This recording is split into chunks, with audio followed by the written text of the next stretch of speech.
Dobrodošli u prvu lekciju serijala Francuski na srpskom. Ja sam Aleksandra i danas ćemo zajedno proći kroz francusku abecedu. Ovaj program je specijalno kreiran za serbofone kako bismo učili francuski lakše. Francuska abeceda se sastoji od 26 slova koji se izgovaraju ovako. A, B, C, D, E, F, G, H, I, J, K, L, M, N, O, P, Q, R, S, T, U, V, W, X, Y, Z. Iako su vizualno identična onima u našem latinici, uz dodatak slova Q, W, X i Y, njihov izgovor se zapravo značajno razlikuje. Važno je da odmah na početku razumemo jednu stvar. U francuskom jeziku jedno napisano slovo ne znači uvijek jedan glas. Postoje specifična pravila čitanja koja ćemo zajedno proći kroz ove lekcije. Kada su u pitanju najveći izazovi za nativni serbofoni, to su svakako vokale E i U.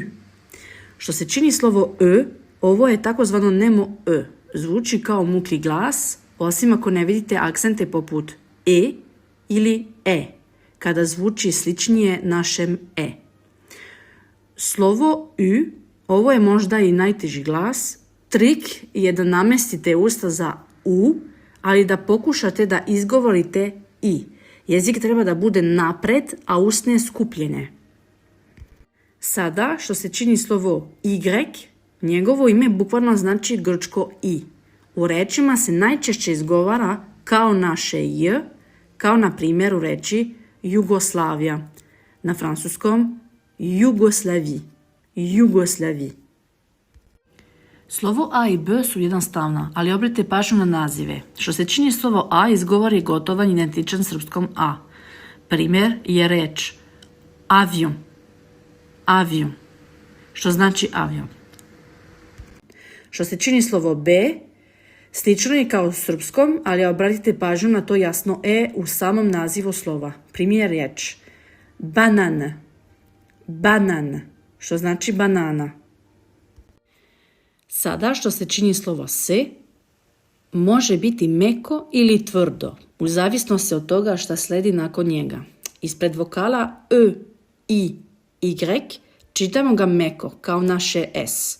Na primjer, ciel, ciel, što znači nebo. Ispred A, O, U čitamo ga tvrdo, kao naše K. Na primjer, kafe, kafe, što znači kafa.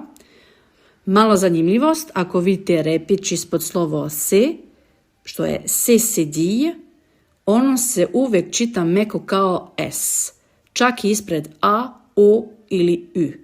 Kao reći, na primjer, garçon, garçon, što znači dečak. Slična pravila važi za slovo Ž, dok je H priča za sebe. Slovo Ž ispred E, I i Y izgovara se kao Ž, na primjer ženu, ženu, što znači koleno, dok se ispred A, O i U izgovara kao G, na primjer gâteau, gâteau, što znači kolač. Slovo H je u francuskom nemo slovo. Zaboravite naše hrapko H iz grla, u francuskom se ono nikada ne čuje. Reč čovek na francuskom čitamo jednostavno kao homme, homme. Stigli smo do kraja ovog slova, francuskog R ili R.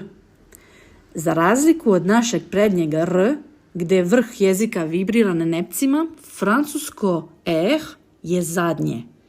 Zvuk nastaje u dnu grla, slično kao kada ispirate usta ili lagano krhljate. Poslušajte primjere.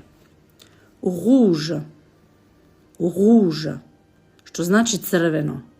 Ili rue, rue, što znači ulica. Ne brinite, ovo se vežba svaki dan. Slovo S je pravi kameleon jer menja zvuk u zavisnosti od pozicije. Na početku reči zvuči kao obično S, na primjer salut, salut, što je francuski zdravo ili čao. Ako se nađe između dva vokala, pretvara se u Z, kao u reči rose, rose, što može da znači roze boje ili ruža. Da bi ostalo S u srednji reči, moramo ga duplirati. SS, kao u reči poisson, poisson, što znači riba. Ako želite da preskočite blokade i zaista progovorite francuski, pozivam vas na moje grupne online časove. Radimo u malim grupama za nivo od A2 do B1+. Časovi se održavaju nedeljom od 6 do pola 8. Cena je samo 1000 dinara po času uz plaćanje unapred. Prijavite se putem maila francuski@gmail.com. Hvala vam na pažnji u ovoj prvoj lekciji. Rezervišite svoje mesto na vreme i vidimo se na čas. Do tada, au revoir!